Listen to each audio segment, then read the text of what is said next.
Hello, can you hear me? Yes. Thank you for coming. I want to talk today about three things that, in my opinion, are at the foundation of thinking reactive, and we will see in a second what that means. So I want to talk first about what I mean when I say reactive, because it's a very hyped word recently. You can read it a bit everywhere, but it's not always very clear what that means.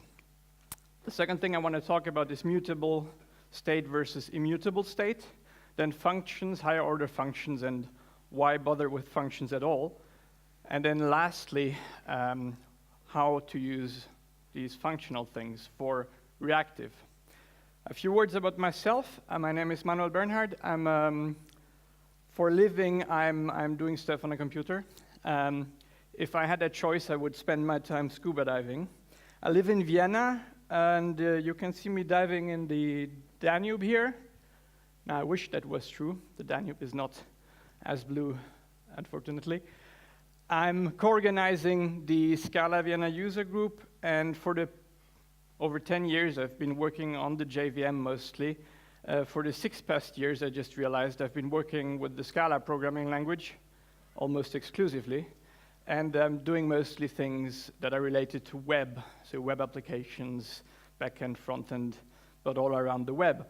Shameless plug at this point, I'm writing a book called Reactive Web Applications, and actually I'm done writing it, almost, so I only have a few finishing touches, so it will come out in print end of February, and you can already get it with Manning. There is this early access program. And this book kind of introduces the basics of how you would do reactive web applications with Scala, the Play framework, Akka, and the reactive streams. All right, so when we say reactive, oh, by the way, you will see a lot of scuba diving pictures because I like that. I find that a bit less boring than no pictures at all. Reactive, there is many different things regarding reactive. So there is reactive programming, you might have heard that, functional reactive programming, reactive applications, and then responsive web applications. And what I find is that it's not always very clear what these different things are and mean, and they often get confused. So the first one, reactive programming, that's working with asynchronous data flows.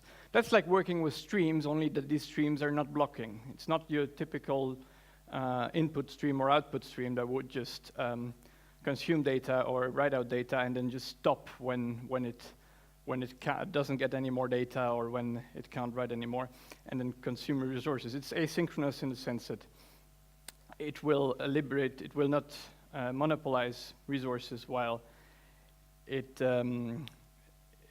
writes.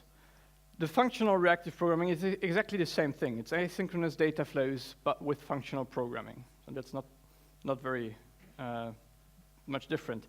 What I want to talk about today is reactive applications, which are an architectural pattern. Okay, so I will explain in a bit how this looks like, this architecture, and what consequences it has. And the last one is responsive. So responsive used to mean fast. I remember having responsive applications meaning they're fast. But that has been hijacked by the designer community, and now it's kind of this thing when you turn your tablet and then this website still looks good, that's responsive applications these days. So this is not at all the same kind of thing. The first kind of reference to reactive that I found in literature, computer literature, it comes from a very biological kind of thing. It's Gérard Berry in 1989 wrote a paper in which he said that reactive applications are applications that interact with the environment at the speed of the environment. So it's not like you have a computer program which prompts you for something, you enter something in a form and you submit it. It's in the contrary, it's a program, it's an application that's capable of responding to whatever event comes at it, at the speed of the event. So it's kind of real-time programming. And that's quite interesting when when we think about it, because 89, that's quite some years ago, and it's been very silent in terms of what people were writing about it up until recently. And when you come to think about it, this can be directly connotated to the fact that being real-time means that you need fast machines and you need strong hardware to get this done. I mean, we always had real-time systems, embedded systems, but it's only recently that there is this kind of rebirth of talking about reactive systems. And the reason why this is, I think, is that we are leaving now even the multi-core era. So we used to have single cores, then we all ran around with our dual cores laptops. And now our phones have 8 cores, and in a few years we will not talk in terms of single-digit cores anymore. We will talk in terms of hundreds of cores. So this is Talier Cadmium processor. It has 72 cores, this one. What's interesting in the field of many cores is that, or multi-core, is that it's not only the big players, it's not only Intel, it's also very many small players that build this new hardware. So for example, the Adaptive Parallella you can get for $99. You get a board with 12 cores on it. And if you think about, building drones, building little embedded things that have to interact with the environment all the time, that's good, because you want them to be able to process as many things concurrently as possible. Of course, you could do that with a single core as well, but you were cheating, and you were always kind of interleaving operations. And this is very different here. We now are at a point where we can do massive parallel things. So I was talking about phones. Most phones, they have at least 2 cores, if not 4. So we still talk about how much gigahertz it has, but it kind of lost its prime position. We don't talk about this is 2 gigahertz, whatever. We talk about, it's an octa-core. This is an 8-core. This is a phone with 8 cores. And there is one thing, which is that we don't totally understand what that means, in the sense that we were not quite sure what consequence it has to have many cores. So many cores doesn't necessarily mean that we can be, here it says, we can take better pictures because we have many cores. If you're a developer, you know that that's not it. You can, that does not influence it. But as a developer, it's also not very clear always how do you use these cores. Most of the times, let's say we write an application for a mobile phone. What we do is we write something, and what gets out of it is an application that does this. Okay, so we're happy. This guy, CPU 0, doing all the hard work, and all the other was like, yeah, right. So, and this is really what's happening. And if you, even on your desktop, if you run things, and if you look at the graphs, what most programs do, most desktop programs, and most even server software, it's just going to use 1 core, and that's a shame. That's a waste. And the reason why that is, I think, is because this is hard stuff. So this was the first thing, is we have more cores. The second reason why reactive is getting trendy now is because we're distributing our applications. So thinking of massive applications like Twitter, Facebook, etc. We build web applications that have many users, so we cannot scale vertically anymore. So what we do, we have a nice clean data center like this one, and we have all these neat computers, and we distribute our computation on all of these nice network computers to be able to scale out and in and handle all of this load. In practice, it looks more like this. In practice, this is the sad reality of networks. I'm a telco engineer. I've worked at a telco. We worked in 3 times 8 hours shifts because you know, these things, they keep on breaking all the time. It's quite amazing that it works. I mean, I'm amazed that it doesn't sort of. So yesterday, I think OVH, it's a cloud kind of big hardware provider, and they have a data center in the States, and all of their fiber links got cut. So because I don't know, somehow someone somewhere managed to cut all the fiber links of the data center, so all of the OVH data centers, and I don't know how many companies are affected by this, but this is quite massive. And I'm amazed that this doesn't happen more often, this kind of massive failures, because it's really bound to break all the time. And it's not only that. You know, when it breaks, that's great, actually. You know the connection is gone.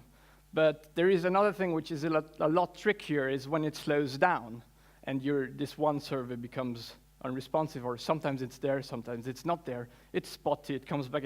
And then you need to account for this kind of flakiness in your application. There's a very, very nice blog series called the Jepson series.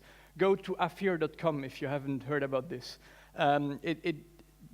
This guy is amazing. He just goes in there and looks at all of these nice distributed databases, all of these nice technologies, Elasticsearch and MongoDB and so on, and he just cuts the network.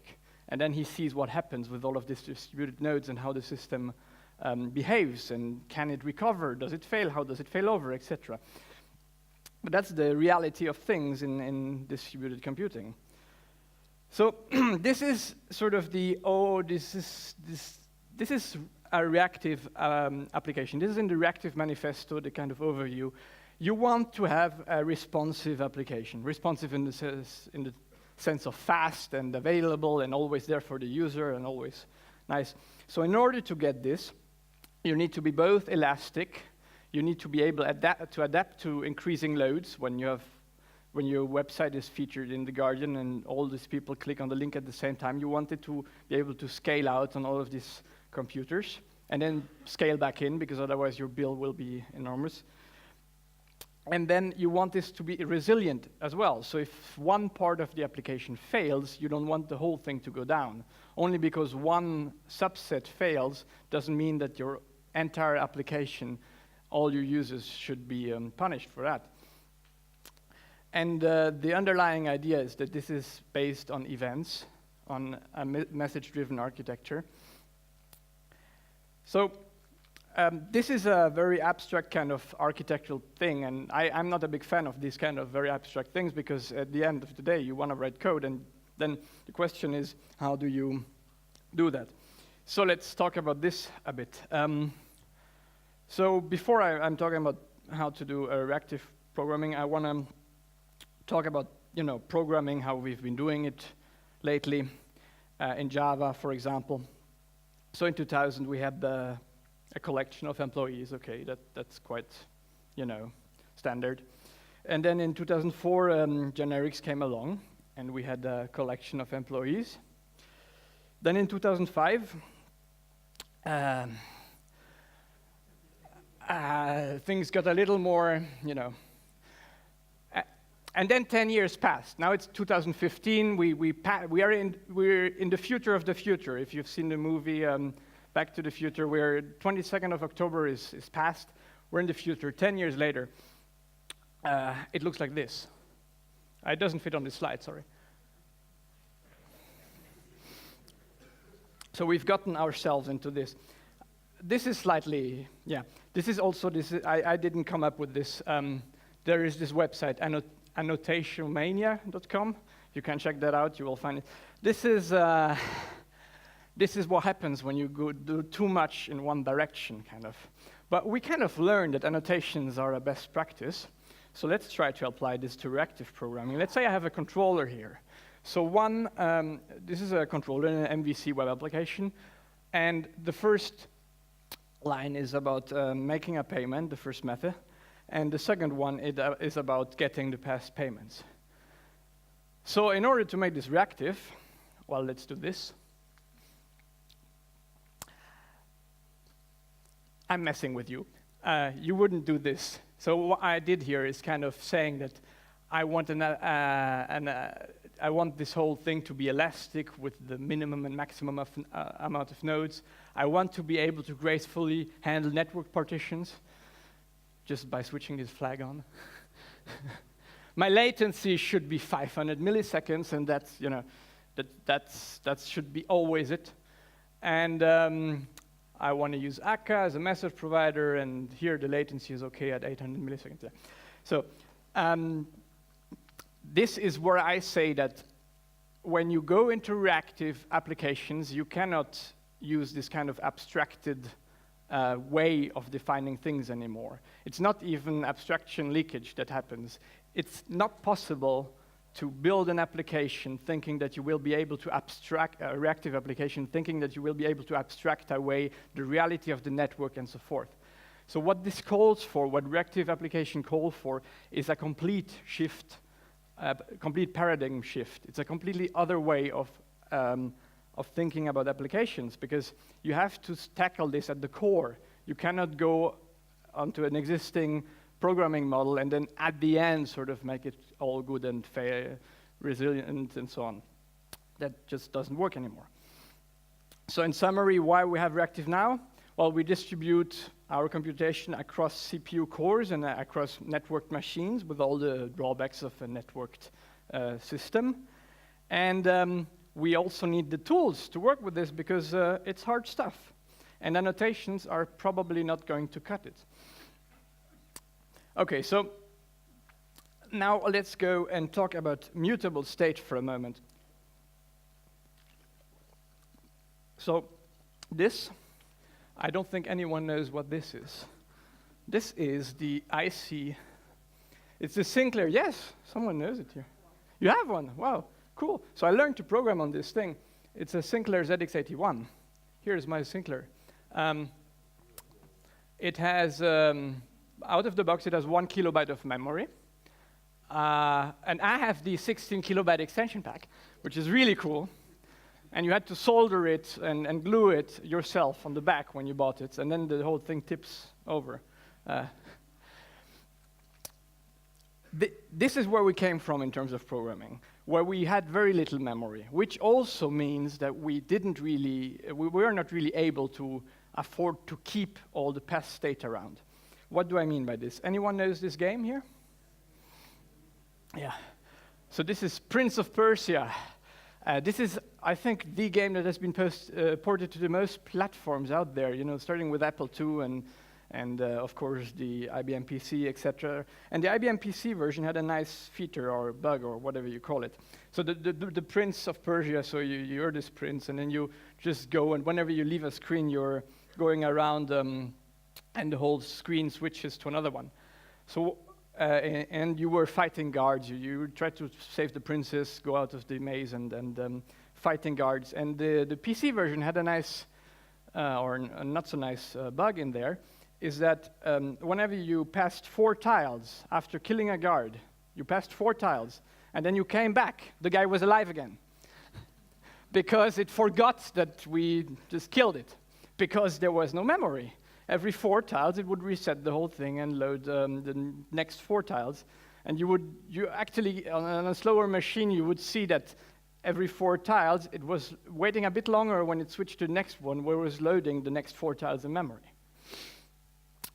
So this is sort of where we came from, where we couldn't afford to keep past state. That's why we made everything mutable. That's why we kind of tricked and just switched little bits here and there in order to get the most out of our memory. There are some disadvantages to this approach. So this is the first one, and this is one thing where I will stop talking and you will be talking for a bit. So this is a timeline, okay? This is a reservation system for tables in a restaurant. I have a timeline here, and I have a reservation for this guy. And this is a bit of JavaScript.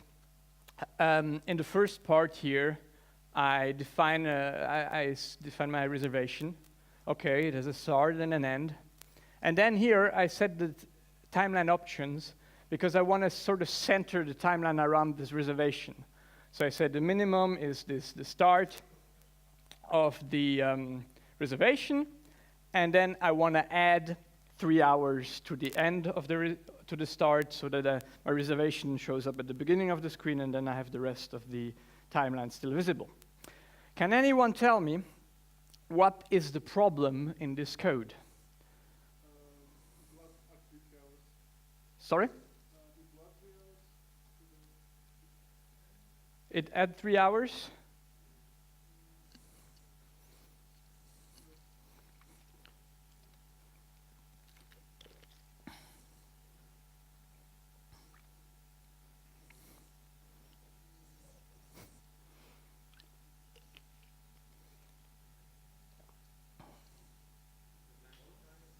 The time zone?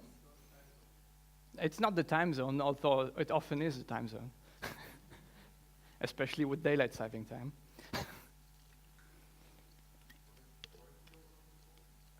Sorry? I didn't.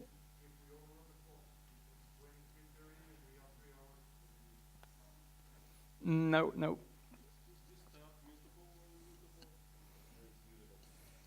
It's mutable. So, yeah, so the... Accessing the start twice. Yeah. You're doing 2 operations on it. Yeah, and you're... Not sure about it if you have any delay between. It's in this direction. So this is, and almost never anyone finds it because it's so devious.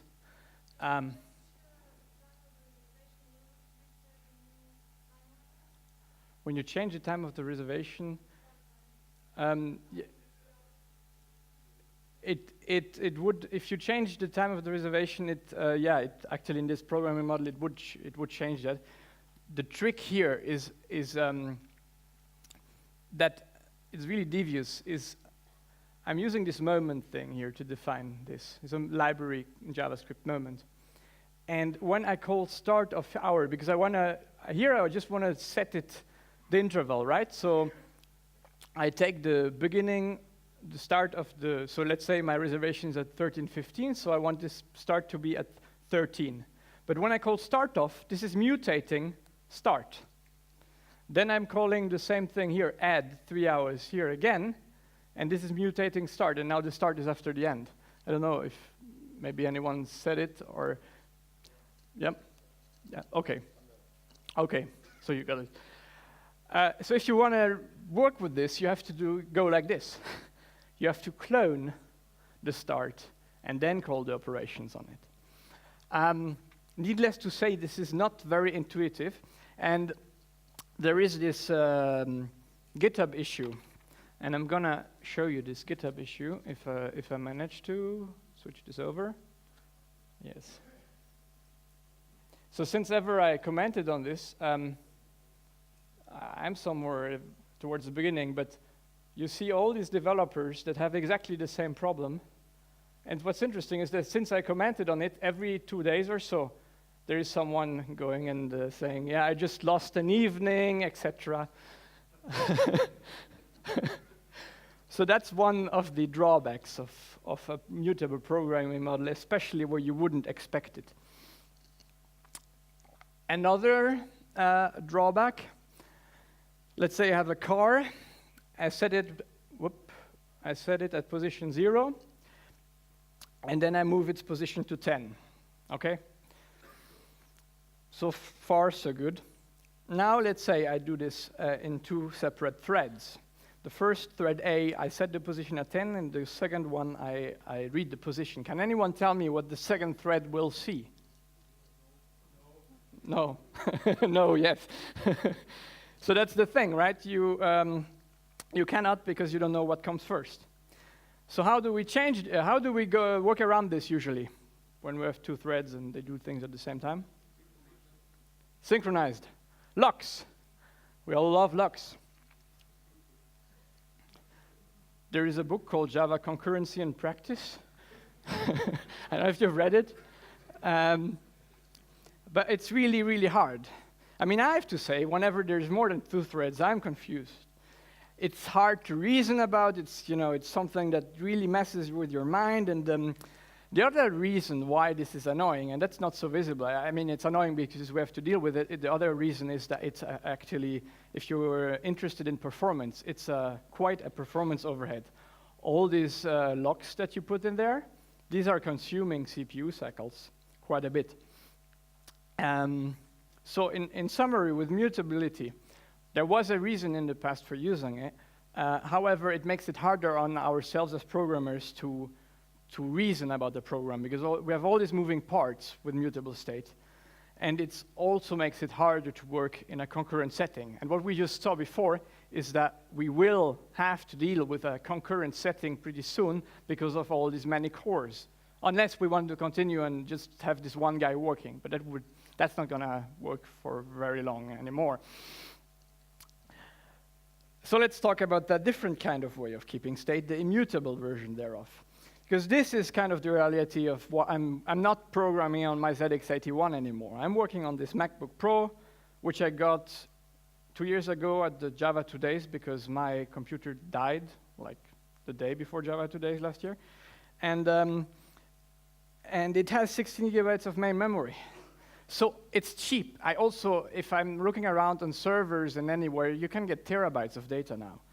We can afford to keep the copies of the past state around in main memory. And that changes the game entirely. So here, we have an example of working with immutable state in Scala. In Scala, you have these things called case classes. And the case class is just a class, except that all of its members are immutable by default. And it has, so here I'm defining a car. It's a DeLorean. It starts at position 0. And I cannot change this anymore. What I can do is I can copy my car and change the position. So what I get is a new car, a moved car, and then I can also move it further on. So instead of changing one thing in place, I'm creating a new one. And if I want to communicate the fact that it has changed, I pass that new copy, the new snapshot of the reality I want to model, to whomever is interested. So if I have a car and I give it to another thread or to anyone else, and I make a change to it, I create a new one, the old reference is still holding true. It's not changing anymore. And I explicitly communicate the fact that it has changed by giving in a new version of the reality. So of course, when I say that we're copying everything, that's the new way of working, to copy everything left, right, center, it may feel like this is going to be slow, because after all, you have to copy all of these things around. It is going to use more and more memory, and your garbage collection will go crazy. And that's not quite how it is. There are immutable data structures, like this bitmap vector trie, which are extremely clever, and quite interestingly, this data structure is in constant time for all operations. And that's quite a remarkable feat to achieve for just any data structure at all, because you can rely on a very, you know what's going to happen in terms of performance when you use this kind of data structures. So the way this works is it doesn't copy things around, it just updates some pointers. It always moves back to the previous version of what did not change. And this is, and it's fast, it's quite crazy. This is by the way, this is how the standard vector implementation in Scala works. And it's quite a nice thing. So if you're interested in this, there is this paper you can read on this topic. It's really quite interesting. And what we see is that immutable state is not only something that becomes trendy in programming languages, but also in databases, in the sense that we have insert-only databases, event stores, as they're called, where we keep everything from the beginning to the end. And we could replay every small state change as we want it. It's also something used in SSD drives, because SSD drives, they have these microcontrollers, and you don't want to write always on the same one. You want to even out your writes in order to increase the lifespan of your SSD drives. So the way this happens is with a circular buffer that keeps a reference, and it sort of uses the same concept of keeping a log of what happened in order to know the history. So in summary, now we can afford to keep everything, and it reduces the headache for us as developers in terms of coordination efforts. We don't need to worry about synchronized anymore and about defining what should be protected, where do we put a lock, etc. And we get an audit trail for free. We know exactly what has changed in our state. Now the question, of course, is how do we work with this concept efficiently? And that's where I want to talk about functions.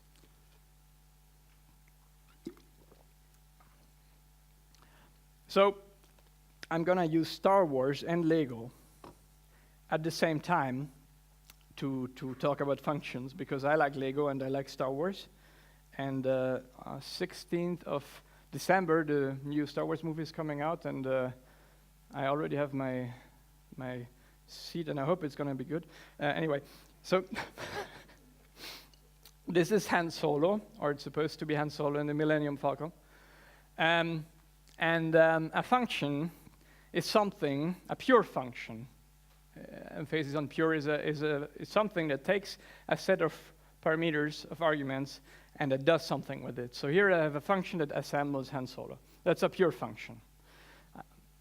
Side-effecting function is a function that takes some input, and then you don't know for sure what happens, but there is a side effect somewhere, and you cannot quite grasp necessarily what happened. It's kind of getting weird, or weirder, depending on how you do it. Like that would be like, say that's reading a file from a file system, and that's writing something across the network. Because if you run it twice, you cannot be sure that a side-effecting function will behave the same way, because it's side-effecting. So let's go back to, it becomes increasingly hard to guess what is going on with your program when you have side-effecting functions. So now I'm taking again a pure function. So I have Han Solo, and I have a laser gun, and a function that's armed Han Solo. So I have these two functions, the first one that builds Han Solo, the second one that gives him a gun. And now I can do something that's will feel quite natural, but it's actually amazing if you think of it. You can combine these two things and get the armed Han Solo from the very start. And that's you're going to tell me this is nothing new. This is extremely intuitive. Yeah, this is a very simple concept of functional programming. It's composing functions. I have my first functions where I have my parts, the head, body, legs, hair, etc. That's building a Han Solo. I have another function where I give it a Han Solo and a laser gun, and then I get an armed Han Solo. And then I can compose these two functions together. So I'm still using this function, but I'm composing them together in order to get my armed Han Solo. It's functional composition seems like a very simple thing, and it's at the foundation of functional programming. It's how you build increasingly complex programs, because you start with simple functions, and then you add them together like Lego, and you get a system that's increasingly complex. But you're using very simple components. Higher order functions. A higher order functions, the first time I read this, I was like, oh my God, this is too complicated for me, and then you just run away, because it sounds like higher order. So this shark is, so this guy, they passed us later on, they're like 80 centimeters in length, more or less. This is a fat one. Sharks are not that dangerous, by the way.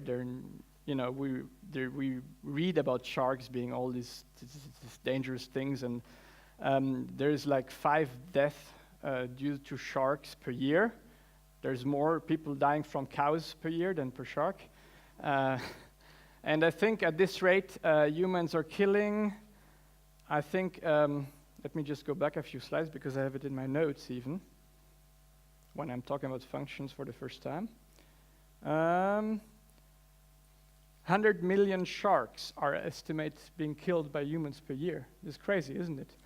We're going to run out of sharks, by the way, in a few years if we're not stopping to kill them. Just wanted to say that as a scuba diver, it's really sad. Anyway, so this is a higher order function. What is a higher order function? It's a function that takes another function as a parameter, or it produces a function as a result. Okay, so I have a function, and as a parameter, as input parameter, it takes another function. And so let's take an example from code. I have a list of users here, and I'm going to take these users, and then I'm calling partition on it, and I give in this small snippet here, where I check for the age of a user. I can rewrite this like this, or not, maybe. Yes, I can rewrite it into isMinor being the function. It's called a function literal in Scala. It's a value that is a function and that I can move around, and I can pass this function into partition down there. And that's my parameter, that's my higher order function partition. It's a function that takes another function. It's not extremely complex as once you've seen a few, but it's extremely powerful. And we'll see in a second why that is. So here is an example from a real-world kind of use case where I have a controller in the Play framework. And on top here, I have an authenticated action, which, so this is a bit strange if you see the first time where you have set two arrows. It takes a function from a request to a user to a result. What that means is I have a function, I first apply a request to it, then a user, and then it produces a result. And so what I do is I have an action. I use my request to find the user. Then I apply. So my thing ran out of memory. I think no memory not, but out of out of batteries. But if you see on the third line up there, you have this function. You apply a request, and then you apply the user, and this will return a result. Thank you so much. You can try. Okay. So. And this is a higher order function up there, this thing, this the first definition, authenticated action. And, oh, no problem. Yeah, I'm going to close this. It's going to work anyway. And there is a laser. Oh, there is a laser pointer. Perfect, thank you. It's even brighter than mine. This is mine.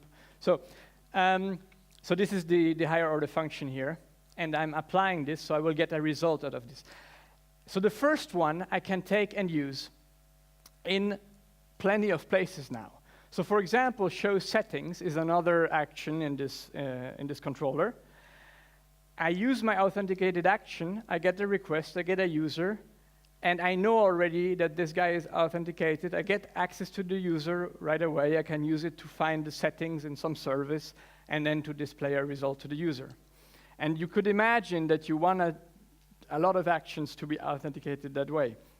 So what this does is promoting code reuse all over the place by means of a higher order function. So this is quite a powerful tool. Yes, so then why is this so? Why are functions so interesting? So I gave you one reason. So let's take this Star Wars Lego thing again. Can anyone tell me what's the grown-up version of Lego? Of Lego, the grown-up version. What do adults do? Lego? I get that a lot. I don't know what this Minecraft is, but it's not Minecraft what I had in mind. Java? Furniture? IKEA. Yes, IKEA.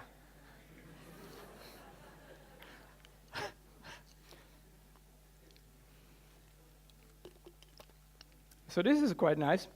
I like this lightsaber thingy, but I haven't found it at the IKEA yet.